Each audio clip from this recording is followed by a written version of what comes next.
All right, welcome to Yes and Land, where we say yes to the reality of what you're facing, difficulties and trials, and we say and to the possibility, joy, and new chapter still ahead. We are welcomed today by a wonderful guest I'm very excited to talk with, and to talk in relation to some really interesting topics, I think, some hot takes. Blaine Nicholas. Yeah, or Just Blane. Or Just Blane. Just Blane or Just Blane. Blane? Just Blane. No, literally, Just Blane. I was going to say, it sounded like you were saying they actually say the just. It is. It is. I'm with it. I had a lot of nicknames for different stuff that I did. I was a pro wrestler at one point, a DJ, so I had all these names. I was at Apple Music. I got thrown into the mix one night, literally DJing, and my host says, "What's your name?" And I said, "Or what's your DJ name?" And I said, "Just Blane."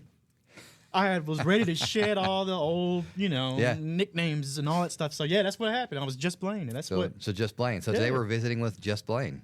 Just Blane. And for today, I'm just Ryan for today. Just Ryan. I see that. Well, so Blane currently is the CEO of Ride the Wave Media, but has a long and storied career, including a stint in Hollywood.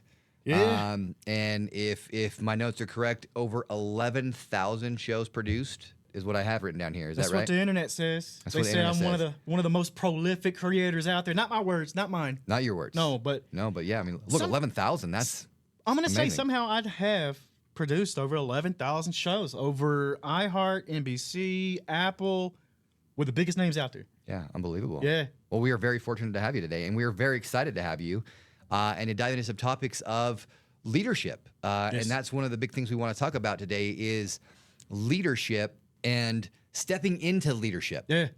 Even if it's unexpected or maybe even unwanted sometimes. A lot of times. And so, we'll talk about that a little bit today. And before we dive fully into that topic, let's talk a little bit more about your career, right? Let's talk a little bit more about where you started. What got you into Hollywood in the first place? Man, I grew up on a farm in the middle of nowhere. Where? Tennessee. Tennessee. Where in Tennessee? Little town called Humboldt. I'm going to put them on a map right here. So Humboldt, Tennessee, Humboldt, about 10,000 people. What's Farm, it close to? Jackson, between Memphis and Nashville. So that's where it is. That's where I grew up. And I wasn't one of these people that had like the favorite TV shows, favorite movies. I wanted to know how they were made. Yeah. Like I was like, peel the curtain back, show me what's going on. And that's what led me to it. I realized, you know what? That's a job. That's a career. Yeah, for sure. It's a hard one. Yeah. But it is one. And you want to find stuff that makes you happy. And I was like, well, this makes me happy. So What was the first step you took to start pursuing that passion? the very first thing I did, it was, I believe the year, about 2000, somewhere in there. And my parents said, what do you want for Christmas? I could have asked for the video games and all this stuff. And I remember I said, I want Music Maker 2000. And they were like, what? And what is this? And it's a DAW. It's a digital audio workstation. It was the very early on software that Adobe Audition, all these other ones came out later. But that's what I asked for. And I taught myself how to use a DAW. And my first things were, I was making mashups of songs. I was doing that whole thing where take a 50-cent track and lay it with, whatever else. I was trying that. So I was teaching myself how to use all this stuff. And then I was like, oh, wait a minute. This is what the radio stations do. So that's kind of where I lived for a long time, was in the radio headspace. I enjoyed it. And then I did end up in radio stations working in Memphis, Tennessee when I went to college, right there. Not the college station. I went right down to the heritage station in town, WHBQ, and said, hire me. I don't care what it was for. And I worked as a street team member straight off. Not fun, not glamorous. I'm the guy that went and set up the tents you see at the car lots and give out the free swag to people. But as I progressed in that, anytime somebody was sick or couldn't show up or didn't make a shift or just quit, because it happens, that world will beat you down if you can't step up to it and handle it. But anytime that happened, here I am. I'm raising my hand. Hey, not only, hey, I'll do it, but hey, show me how to do it. Yeah. I'll make sure it's done right. So what helped you push through and persevere when it was hard and it was difficult stuff, when others didn't, when others fell off and faded away or quit? Like, what kept you going? I will say a lot of my success was off of me feeding off the energy of people saying, oh, you can't do that. Sure. So a lot of it was like, you know what, I'm gonna prove it. Yeah. But at the same time, somewhere along the lines, I stopped doing that for them, and it was still the same mindset, but it was for me. It's like nobody's gonna tell me what I can do. You know, Sure. like I was called bipolar a lot because I want to move to Hollywood, and I'm in this farm. Sure. My nickname was Hollywood in this town. By the time I got to high school, I was Hollywood. Yeah. And that was a radio name I took later. But yeah, I had all these big dreams. And of course, they look like big dreams and unachievable to a lot of people who are stuck in that mindset. But Sure. I was always thinking bigger. Yeah. And sure, call me whatever you want. But I went to Hollywood. Yeah. I did everything I've ever said that I was going to do that somebody called out and said you couldn't do, or, what's he talking about? I did it. Yeah. Well, and what I'm kind of hearing is, part of the reasons why you were able to persevere is because you were passionate about doing it. You knew you liked those things. You knew that brought you some energy and like you knew where you wanted to go. Yeah. So when you had a passion for that, it's kind of, if you're familiar with Dr. Angela Duckworth, she talks about grit, right? She did a wonderful TED Talk, wrote a book called Grit. Grit is the power of passion plus perseverance. And that high achievers, she says, through different studies that have been done about high achievers and all this academic literature on it, that she really came up with this theory that like it's the power of passion plus perseverance is what gets you to being a high achiever. And so because you're passionate about it, because it's something you really liked, then it's easier to persevere when it's hard. Because look, if you hate it and it's hard, Very true. You're like, I'm out. And let me be real, because all the Hollywood jobs and all the celebrities I worked with and stuff, sure, there were days we hated it. Everybody Sure. there, it's a job. Of course. Still. It's a job. For sure. So it doesn't really matter. Like you have the human instincts. Oh my gosh, I don't want to do my job today. I want to call in sick. Oh my gosh, 3:30 alarm hits, 3:30 in the morning. No, I don't want to get up. But I did every single day, I think that is part of it. And Because you'll always have those hard times too. Like every job, like you said, will always have times that are difficult. Yeah. And that you have to persevere. You have to like, you know what? I gotta get up at 3:30 today. I gotta stay extra to this time to make this thing happen, to complete this project, or work with this difficult person because this is what is required for this thing that I'm doing. In me, it shifted from I got to get up at 3:30 to I get to get up at 3:30. What made that shift? When I finally realized that, sure, I did all this stuff out of spite to be successful, but sure, going back to what you said, I loved what I was doing, and it wasn't always about me making something creative. I love the experience that you get to give somebody else. Yeah. That's what hooked me to media, TV, radio, all that stuff was growing up. Like I said, on that farm, when I listened to something, I was getting an experience. Maybe it's more than a song. Maybe it's more than a movie. If you can make sure that you give somebody out there an experience that they're not going to normally get, then that was what gave me joy. It's like, sure, I get to get up at 3:30 to go work with a bunch of rappers in LA. Here's a guy from a farm. Yeah. In rooms I'm not supposed to be in, really. Yeah. Rooms I wouldn't have normally got to get in. But I did, and I went in there every day, and it was to give that listener, that viewer, that one person at home. It don't matter if it's 10 million or one. I'm always talking to one because that's all it takes. Yeah. But I wanted that experience. I wanted them to get that experience. Send us hate mail. Send us awful messages. Send all that stuff. But those 1-2 great comments where they're like, "Hey man, I was at the lowest this morning. Appreciate what I heard this morning." Even if it wasn't me directly, having a hand in that, it makes you feel a type of way. You're like, yeah. What experience did you have as a kid with music or media that made you feel connected, where you then wanted to give that to somebody else? I was always that person that was, "Hey, have you heard this band? Hey, have you heard this rapper? Have you checked this song out?" I had the biggest collection maybe of different genres of music. And I've said this later on. I didn't realize it then, but I've said it later on that there's not a song or a project or something somebody puts out that I'm like, oh, yeah, ugh. I don't do that. Sure. I try to give everybody the benefit of the doubt, because somebody knocking somebody's project, first of all, who are you to knock what somebody else is doing creatively? Right. But bigger than that to me was that could have been somebody's passion. Their passion project that they put thought into, they've put effort into. And like, once again, I'm saying the other people who most of the time will bash that stuff, they're not doing it. Yeah. But that's what kind of got to me, So Well, it's hard. Like when you're trying to create something, like it takes a bit of vulnerability to do it. that's it. You putting yourself out there, man. Like anytime this interview we're doing right now, we're putting ourselves out there. For sure. And people can pick apart all they want. I call them thumb thugs. There's a lot of people out there with the thumbs, Yeah. thugging out on the internet or typing on the keyboard, and you can't do that. Like it's not your right, place, whatever you want to call it, to knock somebody else for something they did creatively. Sure. And I really will look at. My wife asked me this the other day. She's like, "Do you really look at music like that? Like kind of in a, I guess, unbiased, like you'll give it the." I'm like, "Yeah, I do." Because somebody surely could have put in way more time and effort than you thought. And 30 seconds of you listening and then bashing that might have been a 15-year project for somebody. And once again, who are you to judge that? It's so interesting because I think we all have different forms of art that we gravitate towards, right? And, music, I enjoy music, but I always joke with people that I've never really listened to the words in the songs. And so many times I don't know what the message actually is. I just kind of listen to it. I like music, I enjoy it. Art, like somebody who does a great painting, okay, I can appreciate that somebody did, but I don't connect with art like some people do. But what I do connect with is the theater. Oh, yeah.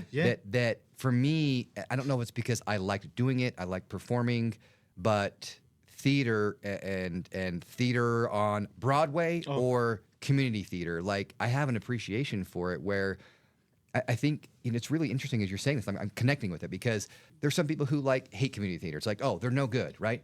But I've got a great friend who he has continued to do community theater since he directed me in a play when we were in 11th grade in high school. And since then, he has written plays, he has written musicals.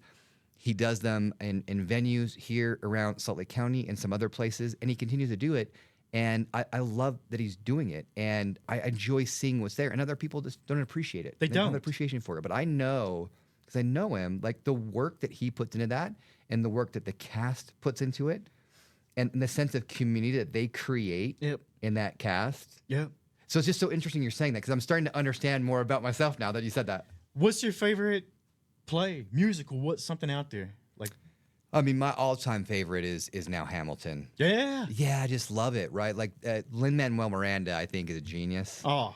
And so, things that he does, I just, anything that he does, I want to see. Oh, yeah. That's part of why, some of my favorite Disney movies now are Moana and Encanto, because I think the music in those are phenomenal. Oh, absolutely. I just can re-listen to those all the time. Funny story about Hamilton. I was at the premiere in L.A. When they came to L.A., I was at the premiere. It was the media premiere. Yeah. Right there on Hollywood Boulevard. No kidding. The main cast. And I'm going to tell you this. It was wild because I'm sitting here. Here's one of my co-hosts to my left from our Big Boy show. And Jimmy Kimmel behind me. And John Stamos. I think it was one of the, and I'm like, what? It's one of those moments you're like, what am I doing? What's happening? No kidding. What am I doing right in life that I've got all these people are this premiere of Hamilton? And I remember it going so late that we left at the intermission. I was working a morning show. We had to be up at 3:30. It was midnight. We were we got to get out of here. Oh man. So it was but I was at one of the premieres, and Jimmy Kimmel was behind me, and John Stamos was right next to us, and I was wild. I can do this, Yeah, for sure. Yeah. So one of the things that we're going to talk about today is this idea of leadership and kind of being thrust into leadership. And so from your experiences in Hollywood and doing the things you were, where did you encounter times where you had to be thrust into leadership, even though you didn't ask for it, you weren't seeking it out, but you had to step up and take it? I think the best leaders out there are the ones who don't want it. It's the ones that either they did step up, they're appointed somehow, but it is the ones who don't want that power. And a lot of times in Hollywood, if the mic is coming on at 5 a.m., there's not Blaine's late, we can't do it. No. That's a hard one. Yeah. That's it. Yeah, I mean, there's different times where it's leading on an organization, or it's leading on a project, or it's leading on something that somebody just has to step up. And because if you don't, like then it doesn't happen. And then like when I have my name on something, I'm associated with something, like I want to see it be successful. I like leadership. I like doing things where I can have a say in what happens. But there's other times where you're forced to take on a role or do things where you weren't anticipating that being the case. And that's where I was kind of going with that. Like, I can't be late. But if somebody else is, then I'm not one that you are thrust into the spotlight per se to make that decision. That's the biggest thing for me was if it had to be made. I knew it had to be made. Yeah. There's no sitting around thinking, oh, well, somebody else going to do this. If somebody else going to put the promos out or whatever it is, whatever that thing might be, tiny or big, it did come down to that. So, yeah, it was like, I'll do it. Yeah. Hey, I'll do it. I'm here. I'll do it. That was a lot of it, too. I'm here. I know what I'm doing. I'll do it. Yeah. Nobody had to ask. So what do you feel like are some of the most important characteristics or qualities of like a really good leader, especially ones that you've experienced like in your career? Like I said, the ones that don't want it. If somebody doesn't want it, what do you learn from that? I didn't want it. I never sought the title of boss and this and that, but I always knew that I was looked at as a leader because guess who got Happy Bosses Day cards? And I'm not even at that, but I knew people were looking at me as that leader. And why do you think they look to you? I'll tell you why. Because I kept my head down and worked my ass off. Yeah. And grinded. I wasn't sure there's complaints and all that stuff, but most of the time I was putting out the highest quality that I could without any questions asked. It was just like, boom, this is me. And a lot of that went back to my own pride. It's like, oh, just because it's another host, maybe it's a big boy, maybe it's a George Stroumboulopoulos, whoever it is I'm working with, well, I still was responsible for that. Yeah. My name is still in there somewhere, so it was like, I'm going to put the best out that I can. Once again, going back to, sure, it's pride for me, but it's also give the people the experience that they deserve. Yeah. Apple is all about surprise and delight. I worked at Apple Music. You believe that we weren't surprising and delighting people with our show in anything that we could think of, like we tried to do this. So, yeah, that was... When you're not seeking out leadership or someone's not seeking it out, beyond that, what also makes that person a good leader? Because somebody still has to choose to follow them. So they don't want it, and that's kind of step one. That's what we're talking about, right? Yeah. Being thrust in where they don't want it. But then what actually connects that to actually making them still be a good leader? Because you could have somebody who doesn't want it, and then they make them, and they're terrible. Yeah, that's true, too. It's the grit. Okay. It's the work ethic, because most of the time that's what attracted somebody to want to follow them anyway. Yeah.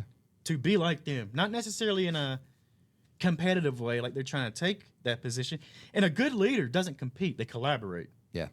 They're working with everybody. Even if the people are below them, you don't worry about somebody taking your job. Yeah. You worry about raising them up, whatever that is. So I think that's part of it, too. Why did you care about raising people up that you were leading? Why was that important to you? Once again, it went back to me. The pride, all of that. Sure, my name's on it. But I wasn't the one that was going to take the credit for it. I took a board op. A girl that was a board op, phone screener in L.A., she comes to me and says, I want to be on air. And I'm like, all right. And everybody else blows that off because, you've never been on a mic. You can't do this. You can't do that. You got to start in a small market somewhere. You can't start with number 2. Right. I was like, why? So I worked with her for like 6 months. Every day she came in there. And it was consistency. That's something else.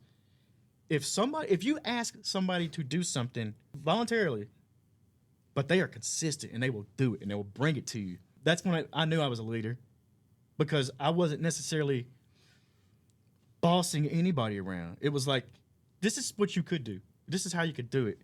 If you keep bringing me whatever, I'll keep giving you the energy right back, and we'll make this happen.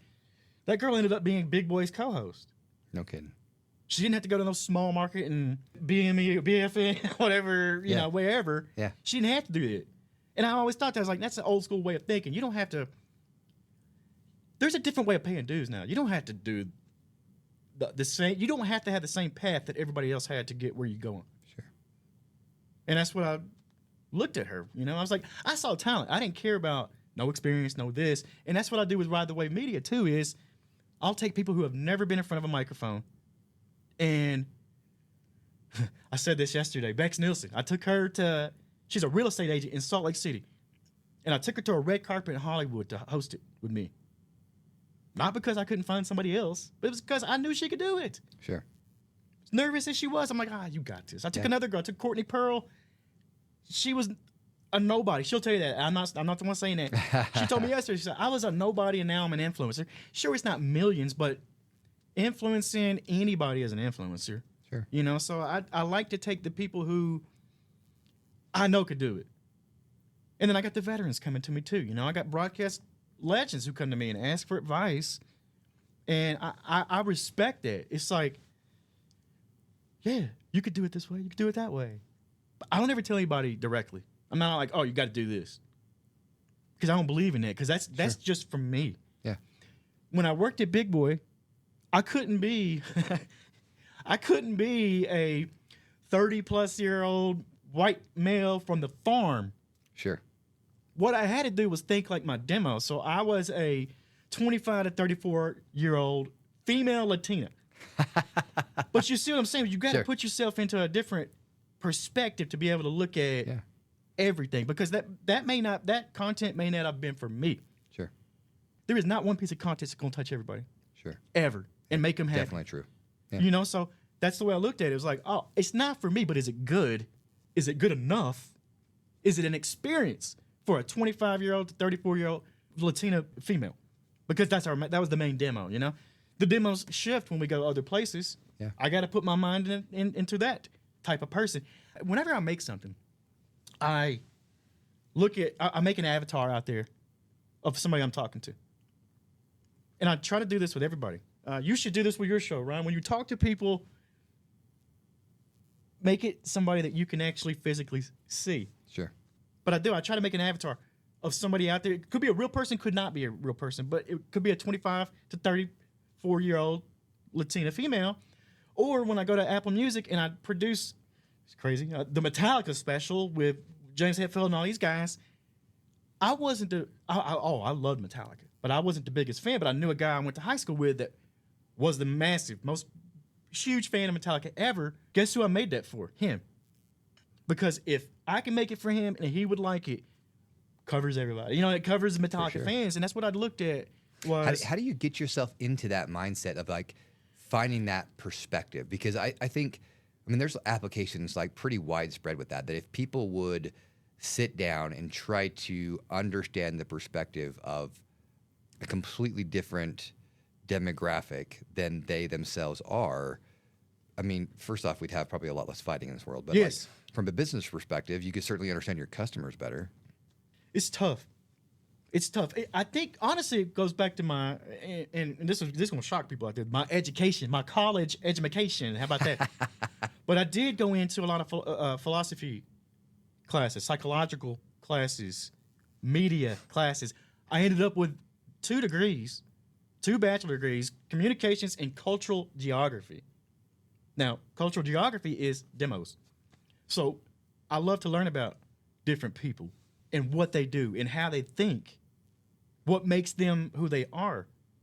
And that's what I used forever going forward. It was like, all right, well, let me think how they think. When do you take that time to think? Do you have some specific way you do it? Do you go for a walk? Do you go, find time in a quiet place? Like, how do you go about trying to get into the mind of these other people? It's an instant switch for me. Yeah. If I'm making something and I know it's for somebody else, it's an instant switch. If I'm listening to something and I know it's for somebody else, instantly. And so you can do that because you have some idea of what that avatar is. So you've put some work in to understand that. Yep. Okay. Yeah. Whether it's somebody from the other side of the globe that's a different hair color, skin color, everything than you, or whether it's me, whether it's somebody like me that wants to hear the most random pop culture stuff, Sure. like that's what I'm into, like video games, pop culture, all that. Yeah. Disney, of course. Yeah. So yeah. Well, I think, it's interesting when you bring that up. For me, it's kind of like, in order to understand and put yourself in the shoes and understand that perspective, you have to do some type of work before. So you have to care enough to actually be curious. Like, okay, what does a 25 to 34-year-old female Latina actually like? Yeah. Okay, I got to understand more about the culture of a Latina in that demographic. I got to understand about, like, what does their daily life look like? Like, what are the things that are important to them? What things are not important to them? Yeah. And then when you do that work before, then when it comes time to being creative in that creative process, like, okay, switches on, because I'm familiar with it. Yeah, that was pretty much Familiar it. with it. What would you say about like putting yourself in proximity to people who are different than you to gain that perspective? As far as I mean, I guess we'll have maybe a personal story from Ryan. So, I grew up in Utah, Yeah. right? A little bit of a bubble here, right? We didn't have a lot of diversity, Yeah. I would say. I had some perspectives maybe that were a little bit off. When I decided for my church to serve a mission, I got called to serve in Seattle Spanish speaking. I just didn't know many Latinos. Like I didn't necessarily have a bad opinion. I just didn't know them, right?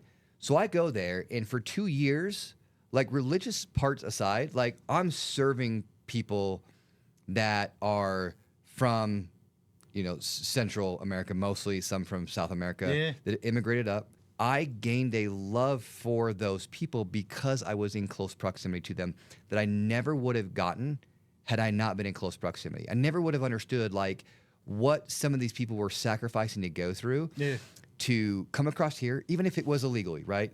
They're coming across and they're working really hard jobs, right? Or 2 or 3 of them, and they're sending money back to their families because they're trying to create a better life for their family. Yep. Immigration policies aside, like all those things aside, like I got to know those people and had a love for those people because I was serving them. I was trying to help them. I was showing up and trying to bring things to them and do things for them. And it was just so eye-opening to me about being in proximity and getting a perspective understanding about somebody else. Yep. And realizing we're all one. Yeah. We might do things differently. Yeah. But we all are one, and we work together to be that one. Yeah. I kind of had the same type of story. Now I know what you're talking about. I grew up in that bubble on the farm in the South. Yeah. Tennessee. Tennessee's definitely that way, right? Racism. I will say not everybody. Not everybody I grew up with was that way. But you'd hear awful things from both sides, from every side, whatever. Sure. And I think real early on, actually, I was always like, what? Why? Why can't we like these people because of that color and this and that and that? And it didn't make sense to me ever of how you could look at somebody and by the color of their skin, not like who they are. I'm like, that doesn't make sense. Yeah. Judge a book by its cover. Like, that's what it was. I had this conversation. Something came up, and I've got he was 4 years old at the time. He's almost 6 now. But my 4-year-old, we went into talking about racism and stuff like that. And we basically told him that some people don't like people because of their skin color or the way they look or whatever. Now, I'll be damned if he didn't look at us dead in the eye and say, that's stupid. And I was like, that a 4-year-old gets it. It's stupid. I went to LA. Yeah. I went to LA, and I've said this to a lot of people. I said, it is not for everybody, and not everybody can succeed out there, but everybody should have to go live in LA or New York for 1 year and just see what you get out of that bubble. You get in that proximity of other stuff, and you realize, you know what? It don't matter what people look like. Like we're trying to grind through the day, regardless of what it is, to make it to the next one. Like that's basic functionality of life right there. It's like, let's just make it to the next day. Yeah, I think to me, I've heard some things recently too about one of the importance of like trying to travel with your kids to get them exposed to other cultures, other people, other ways of life. Yep. That I think just make a difference for our youth, but also for us, right? And just understanding people more. I think with greater understanding of somebody else, the greater ability we have to empathize for them. The world lacks empathy. Yeah. It really does. And I don't know if that's a mental thing. I don't know what it is out there. But the world overall lacks empathy. And the more we can bring, I think, given proximity to certain types of people, areas, whatever it may be, it's not just about the people. Sometimes it's the area you're in. Yeah. We live here. Mm-hmm. We got brutal weather both sides of the way. Yeah. I came from Southern California. I didn't check the weather app for 3 years. You know, like you didn't have to. Well, like, it's not going to rain today. Like it's going to be 75 and this. You have to adapt differently when you're anywhere else, and it's not just about the people. I mean, it goes back to my cultural geography. It's like, well, these people lived here because of this, and then that's how they had to adapt and make a way of life. As we do that, as we have those other experiences as we increase our empathy, to me, then what we also can bring to the table is a greater degree of kindness. When I think about like what some of the things that the world are lacking and the divisiveness that's out there, that a lack of empathy and a lack of kindness, and a deep kindness is rooted in empathy. That's what it is, right? To truly be kind to somebody, beyond just what we call, and I'm stealing this from Houston Craft, confetti kindness, right? Confetti kindness is great. Saying hello to somebody, it's great. It's wonderful. It's spreading it around like confetti. Excellent. Also, yes, and deep kindness goes beyond that, and you can only have deep kindness for somebody if you can empathize with them and for them in their situation, right? Yep. To find a deeper way to have a connection and be kind. And to me, that changes the world. It does. I love that. That's the best outlook you can have right there. You know, one of the things I think that movies and media can bring to us is exposure to more of that. It does. Right? It really does. Like subtitled movies. Think about that. Yeah. Now they're overdubbed. Now they got the AI voice that's synced up. But we're breaking down barriers with some of the technology out there that will allow us to see into other civilizations, you know, different times, even the other civilization that's across the neighborhood from you, you know, like I think a lot of the walls are coming down, and I think that's what did keep a lot of this. But what's so interesting about that is it should be, because we have such greater access to information. Yes. And yet then we still continue to see people not bring that in or absorb in perspectives that other people might have, and it's almost like they're choosing to reject it. I don't know why. I don't know why. either. Like I said, it's something about it's got to be the human element of stubbornness, like For sure. defiance, whatever you want to call it. We don't. Nobody likes getting told what to do. Yeah. You know. So I think maybe that plays into it, but at the same time, it's like I think one of the things that you had, and I actually talked about this in the last episode, is it's from Ted Lasso. Do you know Ted Lasso? I do know Ted Lasso. Yeah. You remember the dart story where he says, "Be curious, not judgmental." Yeah. Like that's what that is, right? Like if you have all this other content out there, but you're just going to be judgmental of it, then you're not going to get that empathy. Yep. But if you're curious, like you were early on, you want to know, like, I want to know how this works. I'm curious about this. I'm curious about that. I want to get in the minds of this 25 to 34-year-old female Latina. The curiosity, I think, was a gateway. Yeah. Right? And that can be the gateway for us to have greater empathy and greater kindness, as if we have curiosity. We don't judge. We try to withhold judgment, and we just get really curious. That's me. It is. It's ask questions. Ask questions first. Ask questions. Yeah. Ask the questions. Yeah. People will answer them. Yeah. Back to what you said, the confetti thing. Like when you say, "Hey, how are you?" If somebody actually says something else other than "fine," look them in the eye, talk to them. Yeah. Now you're showing empathy. You're showing the real human. The confetti, I like that.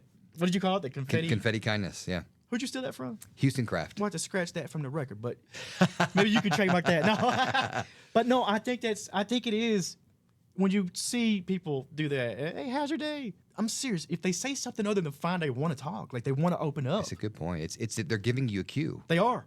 Take advantage of it. And we don't sometimes. Many times. We miss it. We miss those cues. Take them. Big time. Like, you know what? And that's part of leading, right? Yeah. That's part of leading out. Like, no one's asking us to do it. No one's saying we have to do it. We're saying, you know what? That's an opportunity. I can lead in this relationship. I can lead in this conversation. You never know where that's going to lead. Yeah. Exactly. You never know where, hey, how's your day? Well, you know what? Let me talk about my day. You never know where that's going to take you. You never know who you're talking to. You never know the connections that people have. And you could sit there and think, I got nothing in common with this person. By the end of it, holy cow, like you're like, wait a minute. Yeah. Everybody's got a common denominator. I like to think I'm one of one, but there's no such thing as a one of one. Sure, you can stand out and you can do this, but you got a common denominator. I always love when people come to me and they're like, I can't do a podcast. I'm too boring. That's the biggest ego that I've ever heard. Tell me more. To say that you're too boring and no one will listen is a huge ego mistake, because sure, it sounds negative, but also you're saying you're the only one in the world that likes whatever you're going to talk about. Not true ever. That's such an interesting perspective. But that's exactly how it is. If you Same thing if you think everybody in the world's going to listen to your stuff, it's not going to happen. Sure. Because not everybody's got the same flavor. Yeah. But you're not too boring that no one's going to have that flavor. And I've always told people, I'm like, you're knocking yourself, but your head's this big. If you think that, it's not true. Yeah. It was interesting as I was thinking about what I wanted to do if I wanted to start a podcast. Yeah. I had somebody give me the advice of like, look, what you've got to remember is like, do something that you like and is fun for you. And even if only a few people connect, those people will connect because there are people out there who have similar interests. There's people out there who think along the same lines. And so if you're putting that content out there and you've only got 10 people listening, well, great. Then you're having a connection with those 10 people that you wouldn't have had otherwise. I've had 10 million listeners and I've had 10. And I can tell you that 10 loyal, engaged, care about you listeners is better than 10 million. Yeah. It really, I mean, 10 million might bring you some money, but I've had 10 million and never seen a dollar from that either. So 10 people who care and will engage with you, because they're not going to stay at 10 forever. They're going to tell somebody else, and they're going to tell somebody else, and it's going to organically grow. Yeah. But it really is. That's all you got to talk to. Like I said, one person. Yeah. For me, it's only one person. Yeah, it's impact. Yeah. Sometimes it's wide, and sometimes it's deep. Big time. Yeah. Let's go to our next segment where we like to do tie-ins to mostly to Disney stuff, but can certainly be outside of that. But today it's going to be one of Disney's assets now in the Star Wars universe. Yeah, we're going to talk about Andor. Now check this out. What I brought. Oh, I found these at my house. Check this out, y'all. These are Star Wars Disney pins. Is that what these are? That is, man. And oh my goodness! I realized that I had these. Oh my goodness! On my, they were hanging up on my mirror because honestly, somebody, I don't even remember when or how, but I didn't buy these. Somebody sent me these and gave me these a long time ago. But they are the Star Wars. You probably know more about this than I do. And you've got it on the lanyard too, right? They sent me all this stuff, man. I've worn this. Amazing. I used to go to Disneyland a lot when I worked in LA. Yeah. I had your SoCal cheap pass. Oh, for sure. The thing is, you couldn't go on the weekends. But if you lived there, you weren't going on weekends anyway. It's like crazy busy. Monday through Thursday. Yeah. But I would get out of work. I'd go to Disneyland. I was out of work at 10 a.m. Go to Disneyland. I'd go walk around, hit Space Mountain, and go home. So every once in a while I would wear this, and I got so many compliments on. I don't know what this even is. You can check that out. Yeah, look at the thing there. But that's pretty cool, right? But Star Wars is one of my favorites. Yeah, these are amazing pins. Yeah. Yeah, it's incredible. Yeah, we got BB-8 on here. We got the fighter. Oh, Millennium Falcon, of course. Yeah. Right. There's Chewie. Oh, these are awesome. Yeah. Good stuff fantastic. There, huh? Yeah, there's a whole world there for Disney pins that I'm starting to take a little peek into. It's fun. I had no clue about it. I did because when I lived in Hollywood, on Hollywood Boulevard, on my way to work early in the morning, I would see people lined up outside the El Capitan Theater. I'm like, what are these people doing? And they were waiting on a release of a pin. And I'm like, what is it? And sure, once again, I don't knock anybody for their fandom. I love fandom. I love all that stuff.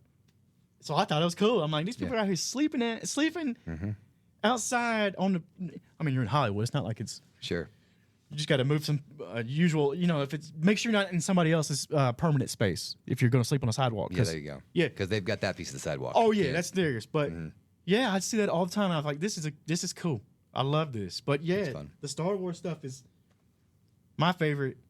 Probably. I can't say that because the kids' movies now, and I got children, are really starting to hit. Like you said, Moana.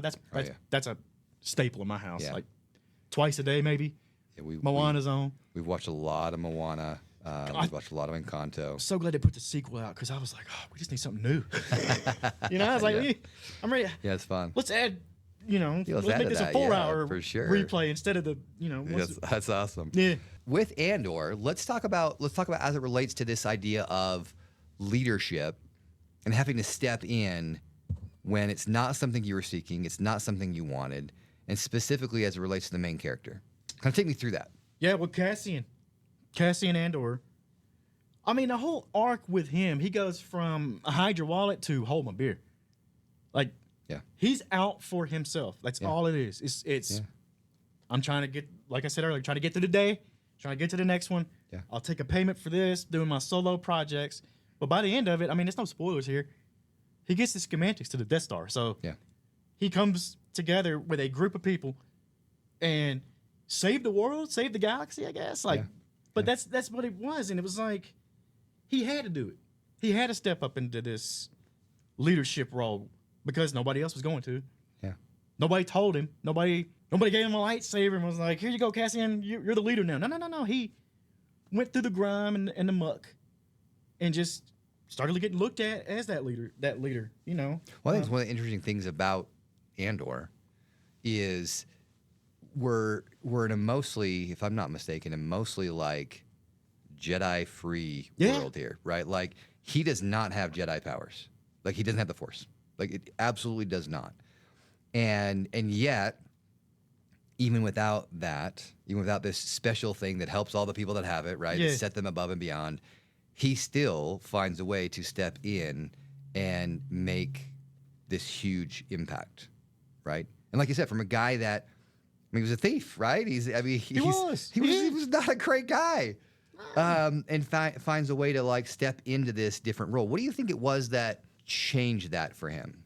Specifically in the show, because my memory may be a little vague on actually what happened. Oh, I know a lot of stuff with his mother.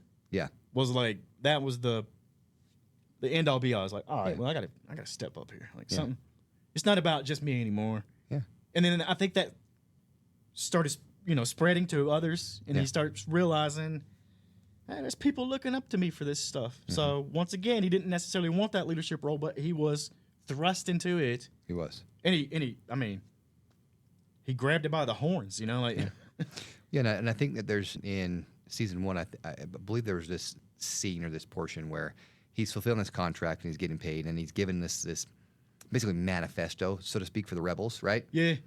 And he wants to reject it. Yep. Like, no, I'm not gonna. Not for me. Not for me. But doesn't throw it away. Right? Doesn't throw it away. And so it was this little sliver that was there of like, hey, there's actually a greater purpose. There's actually a greater cause here. Yeah. And you can act like all you are is selfish. You can act like it's all really just about you. Yep. But it's not. Right? Deep down, it's not for you. And maybe that's what he needed, right? He needed somebody to believe that there was something greater in store for him. He had to find his why. Yeah. And I think that's a huge lesson to take away from this is for anybody out there, you got to find your purpose, your why.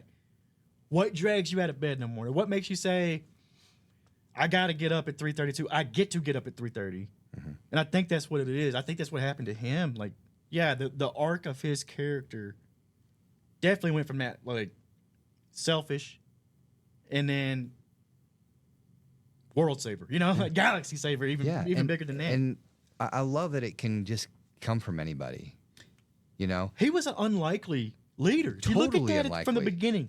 Yeah. He was the worst. Yeah. To be a leader. Mm-hmm. I mean, he's literally stealing everything. He's a thief. He's this. He's that. He was quick with the trigger finger in a couple situations early on. Yep. Right? One of the least people you'd think, like, oh, this guy's going to be one of the guys who's leading out in effectuating, right, like the takedown of the Empire. Yeah. He looks like a bum. Oh, totally. He looks like a bum from the beginning. You're like, oh, my God, this guy's going to save the galaxy. Like, there's no way. Yeah, there's no way this is going to be the guy. Yeah. What I think is so intriguing about him as a character and why I think Andor has done so well is because of that, right? Is because it's like he doesn't have the Force. He doesn't have all of the things given to him in life that would put him in a perfect position to be able to help be a leader and make a difference. And yet he does anyways. He's relatable. He totally is relatable. Everybody out there can find something. Like, we don't, like, very few of us have come from all this, like, money and opportunity, right? The vast majority of humans, the vast majority of us out there, we had to figure things out. Right? Still are. Most people are living paycheck to paycheck. Yeah, we had to make a bunch of mistakes. Right? We had to do things that, like, well, maybe we're super proud of. Like, okay, well, that wasn't my brightest moment. Yeah, right? Well, I sure messed that one up. And yet we still have the potential to do good. Mm-hmm. And then it's just a choice. It's a choice to say, I'm gonna look at that manifesto a little bit longer. I'm gonna actually consider, is there a greater purpose? What is my purpose? What can I do to be purpose-driven more in my life, in my business, in the things that I do with my family? Yeah. How do you find that greater purpose? Like, so for you, What's the advice you would give to people about somebody who maybe is a little bit searching for that, purpose-driven, say, profession? Don't be afraid to pivot. Okay. You I like never that. stuck. If you're doing something you don't like, quit. And I know that's easy to say. But you don't have to do stuff you don't like. So don't be. I mean, Andor, Cassian pivoted. Yeah. Look at what all the things he did. I mean, he pivoted as a story arc. He pivoted anytime it was a tough situation. He knew what to do, and it worked out. Yeah. Because, like I said, no spoilers, but the spoilers are there. He saves the galaxy. He gets the schematics to the Death Star. We see that in episode 4, 5, 6. So I think that's what it is. Don't get stuck in your ways, and it's never too late to pivot to something else. You can even pivot in the same realm of what you're already doing. Sure. Maybe you don't like family law, but maybe you like doing a family law podcast with. Sure. Like it's that sort of thing. And I'm not saying, I know Ryan loves his family law, but I'm using that as an example. Yeah. You can always change to get where you want to be. If you're not happy, why? Like if you're not happy, why? Yeah, because, I sometimes will go back to this when I'm having this kind of similar discussion with people in a lesson that I kind of learned from Mike Rowe. Mike Rowe was Dirty Jobs, right? Dirty Jobs guy.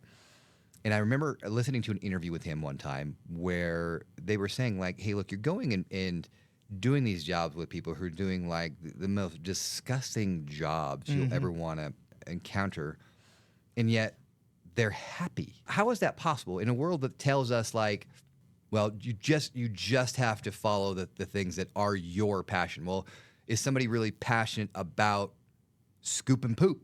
Exactly. Or cleaning up stuff? And he's like, no, it's what you find within what you're doing. Are you finding joy in what you're doing? And if you can't, then yeah, move on. But like the people that you're serving or the things that you're accomplishing, right? Can you find the joy in working really hard and in doing a really good job and looking back and be like, wow, I did that and I did a really great job at that. And then if you can't find the joy in that, okay, move on, right? Move on and find something else. But sometimes it's like you got to find the joy and passion in like a job well done and a mission accomplished and you can find that in a lot of places. And don't be afraid to pivot. Yeah. Don't be afraid, like, hey, maybe this is a little bit like off the beaten path. Maybe it's a little bit different. But if you can find the joy in doing that thing that's different, like pursue it, go after it. I think Luthen in this show, he gives a bunch of speeches. Luthen is behind the scenes of the rebellion and all that stuff, and he's an antique dealer. But I think he really says, in a way, that you've got to sacrifice comfort for freedom.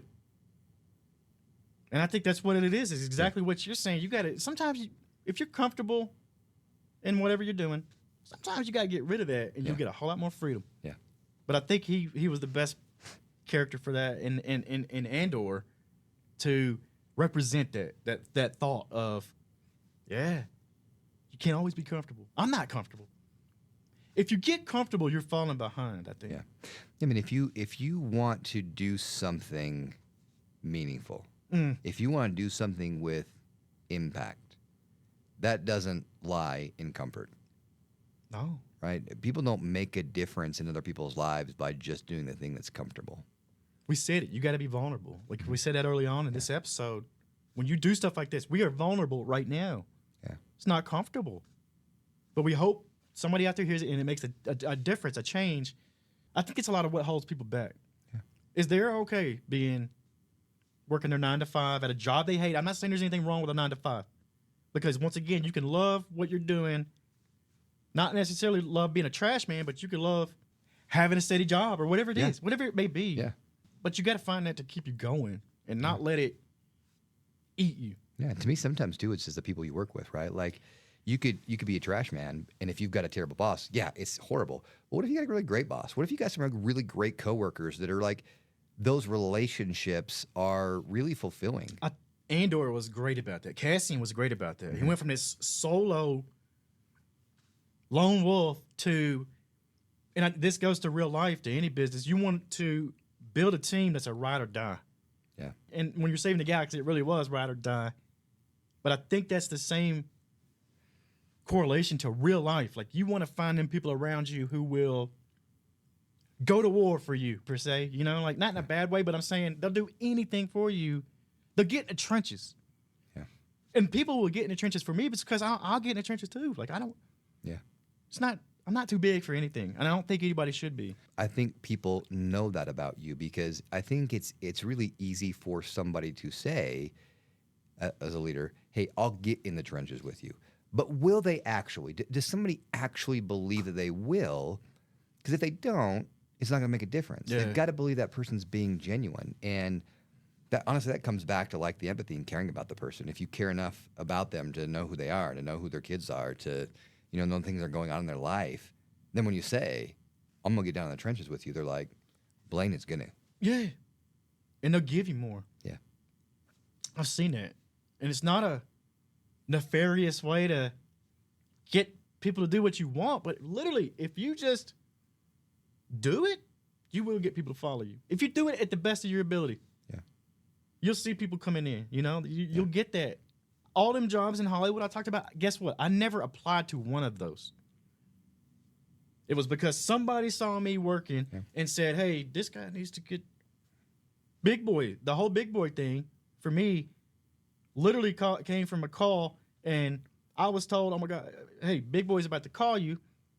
I'm like, what? Like, okay. He hangs up the phone. This guy hangs up the phone. Get a call from Big. That was like, I want to say 8, 9, 10 at night. I was in the studio at 5 a.m. the next morning from that call. Like, no kidding. Once again, pivot. Yeah. Be ready to pivot. Not every opportunity is going to be the best, but you never know until you actually jump in there and do it. But if you're too afraid to pivot, then when the actual great opportunities come along, you miss them. Exactly. Because you're too afraid of change. That comfort. You like that comfort. Yeah. Yeah, because change is not comfortable. No. Like change is hard. But there's just as much misery in comfort. If you look deep down. Just a lot of people are so stuck in it, they don't see that. And it's like.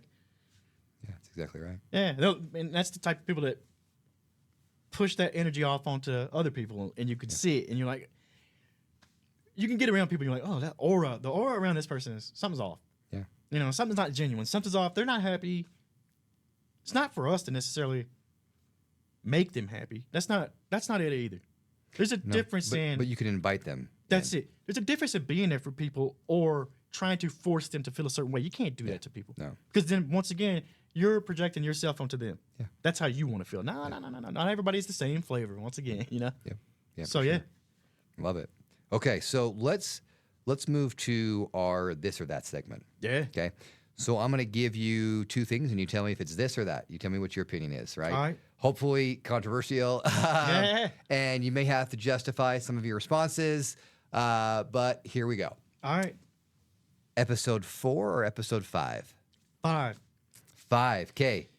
4 tells you what's coming, and 5 gets it done.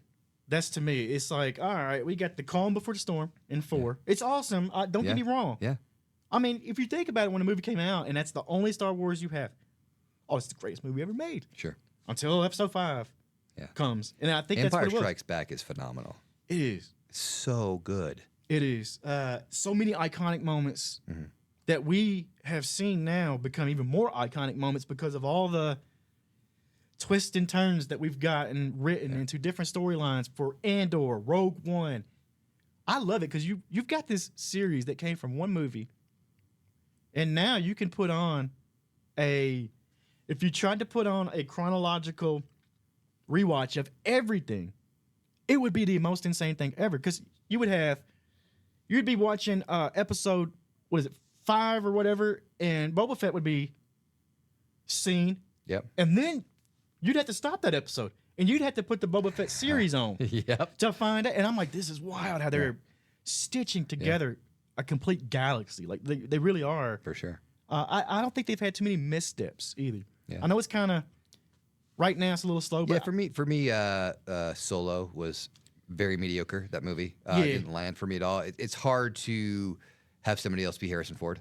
I think there's a lot of cash grab going on too, and I think Disney might have wanted to make some of the money that back. Probably was, but other one-offs, like honestly, where Andor really comes from, Rogue One was absolutely phenomenal. One of the best movies in the franchise. You know what? Andor is a standalone because if you take the sci-fi aspect out of it, that is the best espionage spy TV show there is. Really good. It really is. And it's not overly done with the sci-fi stuff. So a lot of people are like, oh, I can't watch Star Wars. It's sci-fi. This is the one for you. Andor you could watch as a espionage, true crime, whatever you want to call it. Like, all that stuff goes into there. And I think it does stand apart. For sure. Okay, next this or that. Darth Vader or Emperor Palpatine? Vader. Vader. I mean, Vader never... I mean, I love Palpatine, and I love all the powers, and I do get hyped up when I see Palpatine, but there's just something about Vader. There is. He's absolutely iconic. Never going away. Oh. They can make as many more big bads as they want, and it's going to be hard to touch. And I think a lot of it, He's one of the greatest villains ever in movie history. Ever. And it's so good. To me, he's up there, and it's different genres, but he's up there with the Freddy Kruegers and the Michael Myers. Yeah. You know, you see these, and you're like, oh, yeah, I know who that is. Oh, yeah. Instantly. K2SO, BB-8, or R2-D2? R2-D2. Oh, okay. I had an R2-D2 growing up, a toy chest, and it was... Oh, amazing. Yeah, and it was on the wheels, and it was made of cardboard, particle board. It was awful. But I remember that, and I love R2-D2. I mean, K2SO with Andor, that was awesome in season 2 when we get to see where he comes from. And then into Rogue One, you're like, oh, yeah, I know who he is. And BB-8. I really like BB-8. I love BB-8. They did a really good job in the newer ones of making him a really fun character where they chose more interaction. Yes. I think with R2-D2, they had to kind of work into that. But like, is this going to work? Are people going to buy into having this little machine have a personality? But with BB-8, they knew that it would. Yeah. And I just thought they executed on it well. Yeah. BB-8 was more of the mascot. Yeah. For that movie. Yeah. And R2-D2, I think, has got the, he's showing the hologram. Yeah. Without R2-D2, do we have a Star Wars movie? Do we have, Yeah. Seriously, because... Help me, Obi-Wan. You're my only hope. Oh, I love it. Like, that's so good. I want that tattoo. I've always thought about getting that tattooed on me. Just because. I mean, I've got tattoos and stuff, but I was like, you know what? I'd get that right there. Right there. And people would love it. Okay. Spend a day as an Imperial tech or as a rebel spy? Rebel spy all the way. Of course, right? Yeah. Of course. No doubt about it. Yeah. Would you rather be chased by a TIE fighter or interrogated by Dedra? I thought Dedra was kind of hot, and I know that's so there might be. My wife, no, she did too though. My wife thought, we like Dedra. Yeah, I think Dedra though, to me, represents this strong female who has to overcome. You're not supposed to like Dedra because she's in that Imperial ISB. She's over there. You're not supposed to like her, but at the same time, when you're watching this, you feel for her. You're like, oh, she's just doing her job. Like, she's doing her job and she's doing it well. Yeah. And she's overcoming, the chauvinistic stuff and all that. But I think she, They did a good job with her character. Yeah. Okay, Andor or Mandalorian? That's tough. They're two different. They are. Like I said, you got the espionage, spy type stuff, and then you got Mandalorian. It is, to me, Star Wars essence. That's it's got everything in there. It's the formula from Star Wars. At its finest. It really is. The Star Wars in me, the Star Wars nerd in me would say Mandalorian. Mm-hmm. Just because, like I said, it fills a lot of those gaps too. Yeah. It fills a lot of gaps, and you're like, oh man, this is awesome. Yeah, they did a great job with that. And for me, very unexpected. I didn't think that I would like it at all. And then I watched and I was blown away. I thought the same about Andor. Yeah. Because I knew it was not going to be as heavy on the sci-fi and this. And I was like, I'll give it a chance. Yeah. Bend straight through that, It's like waiting for the next episode. Then it was amazing. Yeah. Okay, now we're going to do rapid fire. All right. So just first thing that comes to your mind. Okay? Favorite Disney movie? Aladdin. Ooh. Came out on my birthday. Classic. And I saw it. It was a birthday party. Loved it so much in the early 90s. Favorite Disney song? It's a Small World. I love that song. Oh, really? I love that ride. If we go to Disneyland or Disney World anytime, that's my first ride I hop on. My wife and I, we're getting in line. We're going to It's a Small World. Look, if we ever go to Disneyland or Disney World together, you and your wife can go with my wife, and I will skip it. You don't like it? All right. I do not. But my wife loves it. She always insists on going. It's a staple for me. I don't know what It is for her too. It is for her It too. really, I don't get into the Disney movie until I get there and I hear that song. So I have to that's change that funny. answer to, yeah, That's it's a too small funny. world. That's awesome. Yeah. Favorite Disney princess? Probably Moana. Moana. She's good. Yeah, She's really Moana's good. got to be up there because Yeah. Favorite Disney villain? Jafar. Oh, he was a good one. He's a Yeah. very good one. Maybe Yeah, I like Jafar a lot. even in The Lion King, you got a couple villains in there. Yeah, the Lion King. Yeah, Scar. Scar's a really good villain. I was talking about the hyenas. I like the hyenas. The hyenas are funny. And Right, I love yeah. it. I love it. So maybe I don't know. Maybe that's my in Lion King in the song "Be Prepared." I think they bring a lot of fun to that song. yeah. Because he's like, oh, we're gonna kill the king. They're like, no king, no king. He's like, no, you Yeah. idiots. Like, there's gonna be a king. It's gonna be me. Yeah. But they had that really good like banter back and forth. The hyenas are great in that show. Oh, I love it. Yeah. How about stepping away from Disney a little bit, just in general, your favorite book? Life's Worth Fighting is Karrion Cross. He's a wrestler. It's a new book. That's not his real name, but that book is incredible. And it was released in the time that he was released from WWE, from the top to top. Mm-hmm. But it's Life is Fighting, Karrion Cross. That's not his real name, like I said. That's up there. But that's my recent, There's a lot of life lessons in there that you can learn. Yeah. And this guy's a real talker. Like he's Okay. Well, I'm gonna have to figure that one out. Yeah. I'm gonna read it. I'm gonna Yeah. read it then. Okay. Last two questions. And again, this is just general, so not Disney specific, because you are a Hollywood guy. Yeah. Favorite movie? That's tough, man. I know. I knew I'd ask you a hard one. It's gonna have to be Pulp Fiction. Pulp Fiction. Yeah. All right. I got a lot of ties to Pulp Fiction. Not. I mean, I was too young to work on it. Not Sure. that, but I've got a lot of personal memories. My wife and I, LA dating, online. That was me for 2 years. You want to hear some nightmares? It's that. But my wife and I met on Tinder, No kidding. and in one of her pictures, she was Halloween costume, and it was Mia Wallace, and it was the cocaine. She even had the blood on her nose. She looked and I was like, Oh my God, this girl for me. yeah, This and of girl's course for me. we connected, and the Yeah. first thing I ever said to her was, "Is that a Mia Wallace costume?" And she still remembers that to this day. She's like, "I like this guy." It was like one of those. Oh, wow, instant, he got my costume. I yeah, like that. so I think Pulp Fiction, because I always thought it was one of my favorite movies anyway. Yeah. Tarantino, the whole works. Yeah. Tarantino at his finest. Sure. So yeah, that's got to be. Yeah, love that. We went from Disney to Pulp Fiction. I hope I know, right? Like, woo. if you're under the age of, Yeah, do don't not look that one up. miss it. It was just powdered sugar. Yeah. Don't look that one up. Last rapid fire question, because you were in the music industry. Favorite song of all time? Favorite song? Oh man, there's a lot. You know what my favorite song might be, and I could say the John Lennon Imagines and all that stuff. But I'll give you one kind of off the cuff, and it's "The Tunnel." Okay, I don't know it. It's by the Azimuth, I believe. Okay. And it's "The Tunnel," and there's something about that song that every time I hear it, it's not your typical song. Mm-hmm. That's all I'm gonna say. But yeah, I would say like the that. Azimuth, "The Tunnel," and I believe that's the name of the. You've heard it somewhere. It's Sure. some rappers have sampled it since then, but I think that's probably, and it's one of those I don't even know what the lyrics are. Like I do, but Sure. it's not that it relates to me or anything. It's just something about the arrangement and all of this that I love that song. It's about 8 minutes long too, Wow. so that's Okay. that's up there. Well, that's gonna be homework assignment number one for me. Is listening Yeah. to The Tunnel. Yeah. Okay. All right. So, kind of closing reflection. I always like to end things with some actionable takeaways. So, if we were to say to the listeners or viewers, like, what's a takeaway they could have for maybe somebody who's feeling ordinary or underqualified or stuck and needing to kind of take that first step to either choose leadership or to pivot, what piece of advice would you give to them to actually do that? Pick what you want to do and just do it. Don't talk about it. You don't have to lay it out for anybody else. If it's in your head and it's something you believe in, no talk, just do. Yeah. So classic Nike, just do it. Just do it, man. You know, sometimes that's just really all it takes, because a lot of us have lots of ideas and ideas all the time. But if you don't actually take any action ever, then you're never going to build the life you want. No. Never. Taking that first step. So really, like, my notes here were like, what was the first step they can take? And what my takeaway here is, like, take the first step. Take it.